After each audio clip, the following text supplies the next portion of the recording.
दौलतपुर नाम के छोटे से गांव में हर साल ठंड पड़ती थी, लेकिन इस बार ठंड कुछ अलग ही स्तर पर थी। जनवरी का महीना अभी शुरू ही हुआ था और ऐसा लग रहा था सर्दी अपनी चरम सीमा पर पहुंच गई हो। गांव के छोटे छोटे घरों की छतें सुबह ओस की जगह सफेद बर्फ की परत से ढकी होती। पेड़ों की शाखाएं मानो ठंड से सिकुड़ गई थी। सूरज भी ऐसा लगता था जैसे बादलों की मोटी चादर ओढ़े सो गया हो। ठंड का मौसम अमीरों के लिए तो बहुत ही सुहाना होता है, लेकिन गरीबों के लिए मुसीबत का पहाड़ टूटने जैसा है। ये ऐसे ही एक गरीब परिवार की कहानी है। गोपाल के परिवार पर ठंड का मौसम कहर बनकर टूटता है। हे ऊपर वाले, ये इतनी ठंड कैसे पड़ा रहे हो? इतनी ठंड में तो घर से निकलना भी मुश्किल हो गया है। लगता है इस बार ठंड कुछ ज्यादा ही बढ़ गई है। सच में ऐसी ठंड तो पहले कभी नहीं देखी। बाहर जाने का तो मन ही नहीं करता। ठंडी हवा बदन को चीरती हुई निकलती है।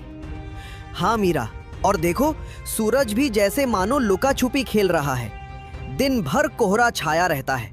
लगता है कि ठंड और बढ़ती चली जाएगी। सच में इस बार ठंड ने तो सबकी हालत खराब कर दी है। तुम बाहर कैसे जाओगे? तुम्हें तो सुबह सुबह उठकर सेठ हीरालाल की दुकान पर जाना पड़ता है। हम तो फिर भी घर में रहते हैं और चूल्हे के पास बैठकर कुछ गर्माहट ले लेते हैं। क्या करे मीरा, काम तो करना ही पड़ेगा। सेठ जी को तो कोई फर्क नहीं पड़ता कि कितनी ठंड है। उन्हें तो बस काम समय पर चाहिए। अच्छा मीरा, तो अब मैं चलता हूँ, नहीं तो मालिक फिर से गुस्सा करेंगे। गोपाल एक चाय की दुकान पर चाय बनाने का काम करता था, जहां उसे बहुत कम पैसे मिलते हैं और उसके परिवार का गुजारा बस किसी तरह से चल रहा था। दौलतपुर गांव में हर साल सर्दी का मौसम आता था, लेकिन इस बार ठंड कुछ ज्यादा ही भयानक थी।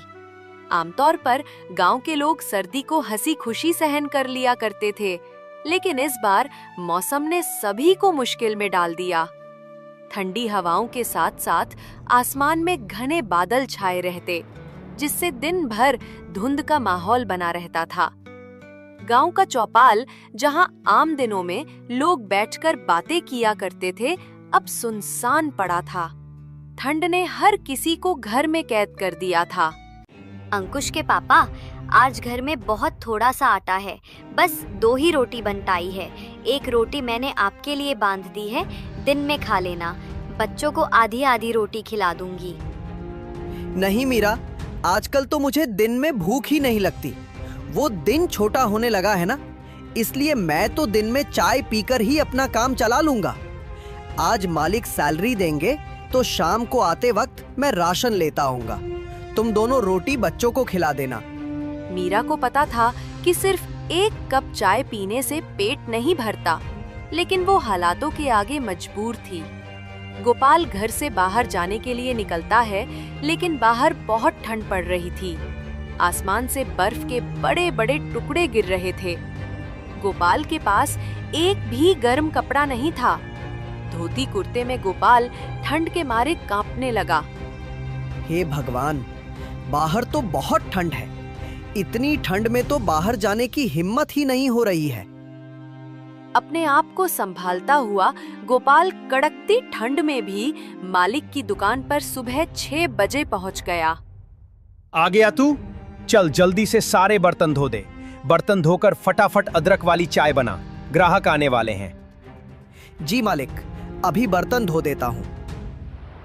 बर्फ जैसे ठंडे पानी में बर्तन धोना गोपाल के लिए बहुत मुश्किल होता था, लेकिन वो कहते हैं ना कि गरीबी सब कुछ करा देती है।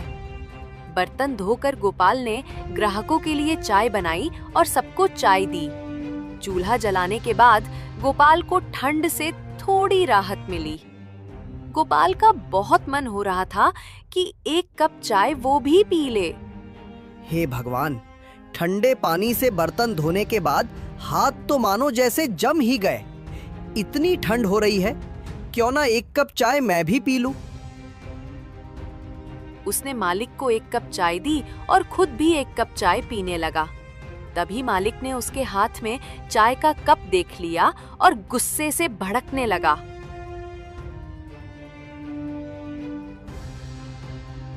ये क्या गोपाल, तुम्हें यहाँ चाय बनाने के लिए रखा गया है या चाय पीने के लिए? मालिक, वो बहुत ठंड लग रही थी, गलती हो गई मालिक, आगे से चाय कभी नहीं पीऊंगा। ठंड लग रही थी? आज तो मैंने तुझे रंगे हाथों पकड़ लिया। न जाने रोज तू कितने कप चाय पी जाता होगा। अब रोज के 2 कप चाय के पैसे तेरी सैलरी से काटूं तब तुझे समझ आएगा। मुफ्त का सामान मिला नहीं कि लूटना शुरू।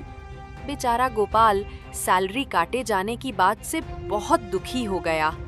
उसे नहीं पता था कि 1 कप चाय की उसे इतनी भारी कीमत चुकानी पड़ जाएगी। शाम को उसे मालिक ने आधी सैलरी दी। मालिक, मुझे माफ कर दीजिए, अब से मैं चाय नहीं पीऊंगा, लेकिन मुझे पैसे पूरे दे दीजिए। मैं सच कहता हूँ मालिक, आज मैंने पहली बार चाय पी थी। वो पहनने के लिए गर्म कपड़े नहीं है ना, इसलिए मुझे ठंड ज्यादा लगती है। अरे वाह, पूरे पैसे दे दूं तुझे और मुफ्त की चाय भी पिलाऊं? खोल कर नहीं बैठा, चल अब भाग यहाँ से। मालिक हीरालाल गोपाल को काम पर से निकाल देता है।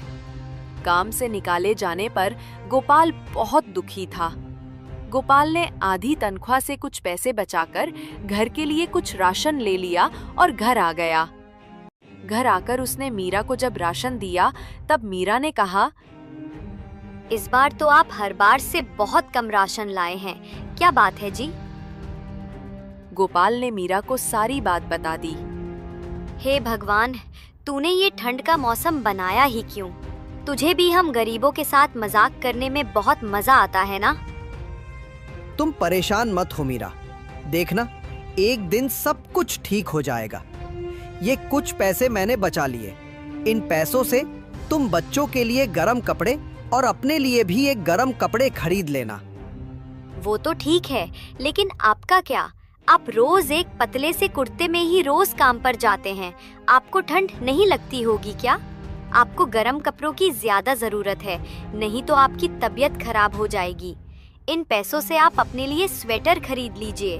बच्चों के पास तो अभी पुराने स्वेटर हैं, उनसे उनका काम चल जाएगा। मैं तो ज्यादा समय चूल्हे के पास होती हूँ, मुझे तो ठंड कम लगती है। गोपाल बाजार जाकर उन पैसों से अपने लिए स्वेटर खरीद कर ले आया। मीरा जब खाना बनाती तो बच्चे ठंड से बचने के लिए चूल्हे के पास ही बैठे रहते। मैं बाहर जा रहा हूँ, देखता हूँ अगर कोई काम मिल जाए तो। खाली बैठने से कुछ नहीं होगा, इस बार तनख्वाह भी कम मिली है। जी ठीक है, ध्यान से जाइएगा और रात होने से पहले घर आ जाना, रात में ठंड बहुत बढ़ जाती है। गोपाल बाहर निकल जाता है। बाहर ठंडी ठंडी हवाएं चल रही थी। गोपाल काम की तलाश में आगे बढ़ जा रहा था। भैया, आपके पास अगर मेरे लायक कुछ काम हो तो दे दीजिए, मैं कोई भी काम कर लूंगा। ठंड में तो वैसे भी मेरा काम बिल्कुल ठप पड़ गया है, मेरा खुद का खर्चा नहीं निकल पाता, उसमें मैं तुम्हें कहां से सैलरी दूंगा भाई? मेरे पास तो तुम्हारे लिए कोई काम नहीं है। गोपाल काफी जगह काम ढूंढता है मगर उसे कहीं काम नहीं मिलता। हे भगवान, अगर काम नहीं मिला तो गुजारा कैसे होगा? गोपाल ये सब सोच ही रहा था कि तभी वहाँ पर एक बूढ़ी अम्मा आती है। बेटा, क्या तुम मेरी मदद कर सकते हो? मेरा घर यहाँ से कुछ ही दूरी पर है, ठंड भी बहुत है ना, और मैं भी बहुत थक गई हूँ। ये कुछ मेरा सामान है, इसको मेरे घर तक पहुँचा दो बेटा, तुम्हारा बड़ा एहसान होगा। ठीक है माताजी, चलिए मैं अभी आपका सामान आपके घर तक पहुँचा देता हूँ। गोपाल सामान उठाता है और अम्मा के साथ चल पड़ता है। ये लो अम्मा, आ गया तुम्हारा घर। अम्मा, तुम यहाँ अकेली रहती हो? यहाँ तुम्हारे साथ और कोई नहीं रहता? हाँ बेटा, मैं यहाँ अकेले ही रहती हूँ, मेरे परिवार में और कोई नहीं है, बस ये एक मेरी लक्ष्मी है। ठंड बढ़ गई है ना, इसलिए जंगल से कुछ लकड़ियाँ लेने गई थी, आते आते देर हो गई। वो तो शुक्र है भगवान का जो वहाँ तुम मुझे मिल गए। अच्छा अम्मा, अब आप लकड़ियाँ जलाकर आराम कीजिए, मैं चलता हूँ, मुझे घर के लिए देर हो रही है। ठीक है बेटा, लेकिन मैं चाहती हूँ कि तुम मेरी लक्ष्मी को भी अपने साथ ले जाओ। मैं बहुत बूढ़ी हो चुकी हूँ, मैं लक्ष्मी का ढंग से ख्याल नहीं रख पाती, इसलिए मैं चाहती हूँ कि तुम मेरी लक्ष्मी का ख्याल रखो। ठीक है अम्मा, अगर आप इतना जोर डाल रही हैं तो आज से मैं आपकी लक्ष्मी का ध्यान रखूंगा। बेटा, इसे चारा सही से खिलाना तो ये तुम्हें बहुत सारा दूध देगी।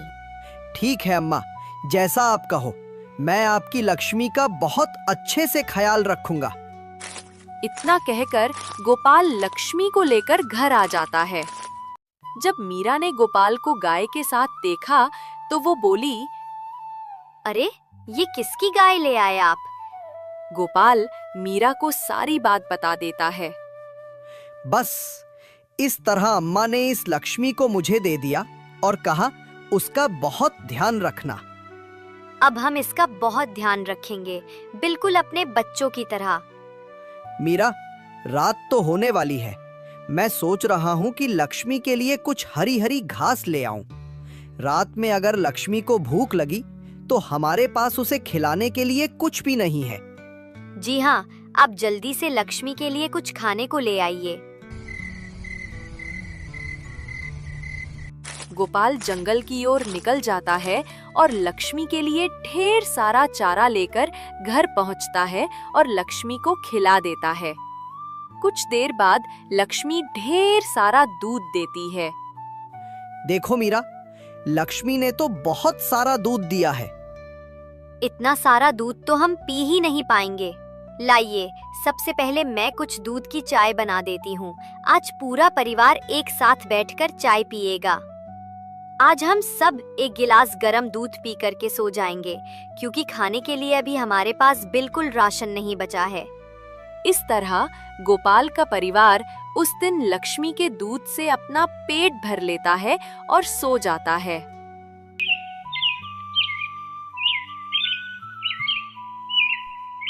जी, मैं सोच रही हूँ हमारे पास काफी सारा दूध हो गया है, तो क्यों ना आप दूध से चाय का काम खोल लें। अभी ठंड का मौसम है तो आपकी चाय काफी अच्छी बिकेगी। तुम ठीक कह रही हो, मुझे चाय का स्टॉल लगा लेना चाहिए, लेकिन अभी तो हमारे पास स्टॉल लगाने के लिए भी पैसे नहीं हैं। एक स्टॉल लगाने में बहुत सारा सामान लगेगा और सामान को खरीदने के लिए तो पैसों की जरूरत होगी। जी, आप एक काम कीजिए, लाला राम से कुछ पैसे उधार ले लीजिए। जैसे ही हमारा काम चलने लगेगा हम उनके सारे पैसे वापस कर देंगे। ये विचार तो तुम्हारा बिल्कुल सही है। ठीक है मीरा, मैं आज ही जाकर लाला राम से कुछ उधार की बात करता हूँ। सेठ जी, मुझे कुछ पैसे उधार चाहिए थे। वो मैंने ठंड में चाय का काम खोलने का सोचा है, बस उसी के लिए कुछ पैसे चाहिए थे। जैसे ही मेरा काम चलने लगेगा मैं आपके पैसे वापस कर दूंगा। ठीक है गोपाल, तुम बहुत नेक दिल इंसान हो, इसलिए मैं तुम्हें बिना कुछ गिरवी रखे उधार पर पैसे दे रहा हूँ, पर मेरे पैसे समय पर चुका देना। जी सेठ जी, मैं आपके सारे पैसे बिल्कुल समय पर चुका दूंगा। आप मुझ पर विश्वास रखिए, मैं आपका विश्वास नहीं तोड़ूंगा। लाला राम गोपाल को पैसे दे देता है। पैसे लेकर गोपाल एक चाय का स्टॉल खोल लेता है। लक्ष्मी के दूध से चाय बहुत ही स्वादिष्ट बनी थी। चाय बनाते ही उसकी खुशबू आसपास में फैलने लगी, जिससे लोग उसकी दुकान पर पास आकर उसकी चाय का लुत्फ उठाने लगे। अरे वाह भैया, तुम चाय तो बड़ी ही कड़क बनाते हो। सच में भाई, मजा आ गया इसे पीकर। अब तो मैं चाय पीने रोज तेरे ही पास आऊंगा। तूने तो भाई मेरा दिल जीत लिया। इस तरह उसका चाय का व्यापार काफी अच्छा चलने लगा था। लेकिन उसी से कुछ दूरी पर सेठ हीरालाल का भी चाय की दुकान थी। हीरालाल को जैसे ही पता चलता है कि गोपाल ने भी अपना चाय का स्टॉल खोल लिया है, वो मन ही मन गोपाल से जलने लगा। अब गोपाल की चाय की बिक्री काफी अच्छी होने लगी। गोपाल की चाय में इतना स्वाद होता था कि अब हीरालाल के ग्राहक भी गोपाल के स्टॉल पर आकर चाय का मजा उठाते थे, जिससे हीरालाल की कमाई कम होने लगी। ये तो बहुत ही चालाक है। इसको मैं काम पर से क्या निकाला, ये तो मुझे ही टक्कर देने को खड़ा हो गया। लगता है इसको सबक सिखाना ही पड़ेगा। हीरालाल मन ही मन गोपाल से और जलने लगा था और अब वो उसका स्टॉल वहाँ से हटाने का उपाय सोचने लगा था। हीरालाल लोकल गुंडों को जानता था। उसने उन गुंडों को गोपाल को परेशान करने के पैसे दिए। सारे गुंडे शाम को गोपाल के स्टॉल के पास आए। क्या बात है साहब, चाय पीनी है क्या? चाय नहीं पीनी है, पैसा चाहिए। पैसा दे। यहाँ पर किससे पूछकर तूने ये स्टॉल लगाया? अब इस जगह के पैसे दे। चल अब जल्दी से पैसे निकाल, वरना यहाँ पर तुझे हम चाय का स्टॉल नहीं लगाने देंगे। पर साहब, मेरे पास तो पैसे नहीं है। अगर पैसे नहीं हैं, तो कल से तेरी स्टॉल यहाँ नहीं लगनी चाहिए, वरना तेरे लिए अच्छा नहीं होगा। पर साहब, मैं बहुत मजबूर हूँ और गरीब भी। अब मैं इतनी ठंड में और कहाँ स्टॉल लगाऊंगा? मेरे पास दुकान किराए पर लेने तक की पैसे भी नहीं हैं। ये सब बहानेबाजी हमारे साथ नहीं चलेगी। कल से तेरा स्टॉल यहाँ नहीं दिखना चाहिए। वो गुंडे गोपाल को धमकाकर वहाँ से चले जाते। फिर अगले दिन गोपाल फिर से वहाँ चाय का स्टॉल लगा लेता है। गोपाल का ठेला फिर से वहीं देख हीरालाल को बहुत गुस्सा आता है और उन गुंडों से कहता है, मैंने तुम्हें किस बात के पैसे दिए थे?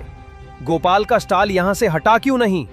अरे भाई, हमने तो कल उसको खूब धमकाया था, पर लगता है हमारी धमकी का उस पर कोई असर नहीं हुआ। अरे सिर्फ धमकी से कुछ नहीं होगा। जब तक उसे 2-4 डंडे नहीं पड़ेंगे, तब तक बात उसके दिमाग में नहीं घुसेगी।